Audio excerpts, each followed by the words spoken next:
Episode wasn't as eventful.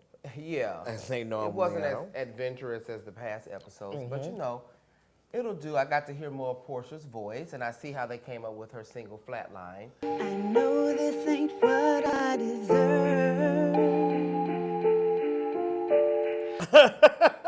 What are you laughing at? What? Wait, the single's called Flatline. Her single was called Flatline. Why? I get it. Oh, because you started to say she flat? Well, no, I didn't say that. That was your words. I mean, oh, okay. Yeah, but no, I see how they came up with that title. But But nevertheless, it seemed like she had challenges juggling, staying committed to Candy's play, trying to do this single, you know, with her whole music career.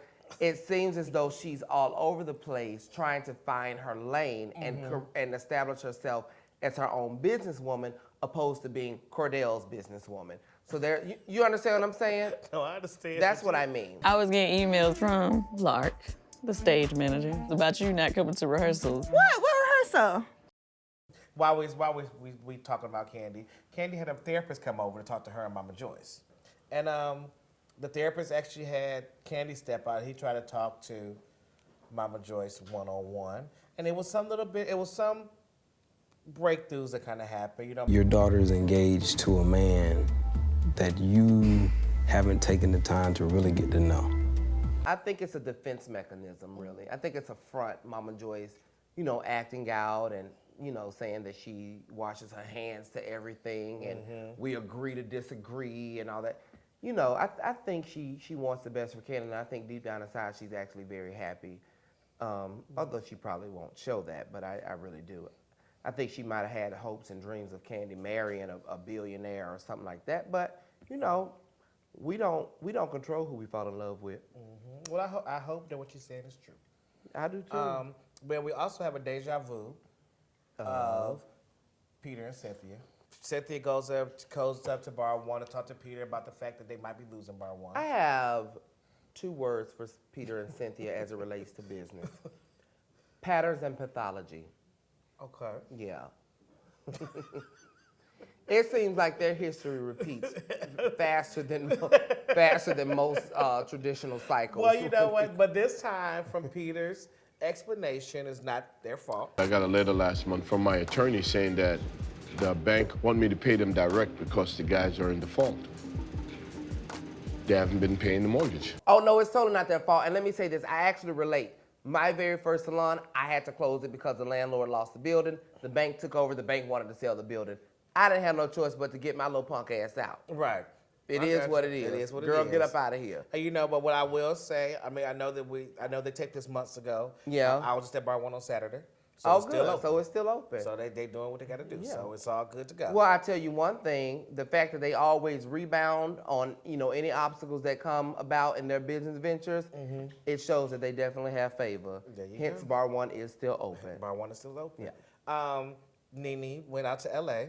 Yeah. To meet with her agent. I'm meeting this little short man. Is he over this way anyway? Now, you know, I love NeNe to death. I really do. But she was sounding damn crazy.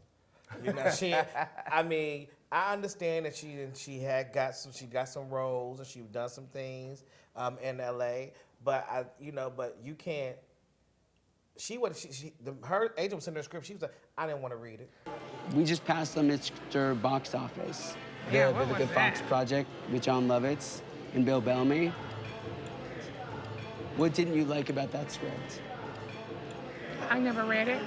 You didn't read it? Yeah, I heard her say, I've turned down $1 million checks, $1 million check. jobs and stuff before. I'm like, girl, for real? I am presented with all kinds of offers for television, for film, for theater, and everything isn't right for me. I've left millions of dollars on the table. Then she said that she didn't want to go to acting classes because she felt like the acting classes is going to take away her rawness as an actress. Some acting classes can take away your natural ability to act. And I feel like that rawness is always something that directors are looking for. She sound crazy. She sound real crazy. But here's the thing. Perhaps she was acting in that episode. Yeah. If she was acting in that episode, I would, you know what, then A+. I must say she was acting in that I'm episode. gonna say she was acting. Because clearly, NeNe girl, it's no shade. You know I live for you. But I seriously doubt if you turned down any type of $1 million job, unless it was $1 million job for you to be a porn star or something, and you just couldn't go there. But I seriously doubt that anybody asked you to do that. But, I do commend you on, your clothing line. Which is going to be coming on HSN. Some of the things that she said no to, I actually really like. I think that the only problem I had with the clothing line is that she was basing the clothing line about her. About her. And you, as a designer, you have to think about everybody. You have to think about Mm-hmm. every shape, every size.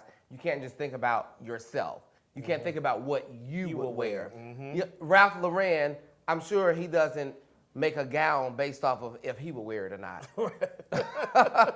You know what I mean? Well, you don't. Well, you Yeah. don't really know And that, in though. this episode, my dear friend, Kenya, she lost Velvet, who was very, very close to her. And I actually really, really love Velvet. And, I commend her for actually showing that to people. And because, me personally, I wouldn't have let any of those girls know what was going on in my personal life. Because for real, let's be clear, none of them like her for real.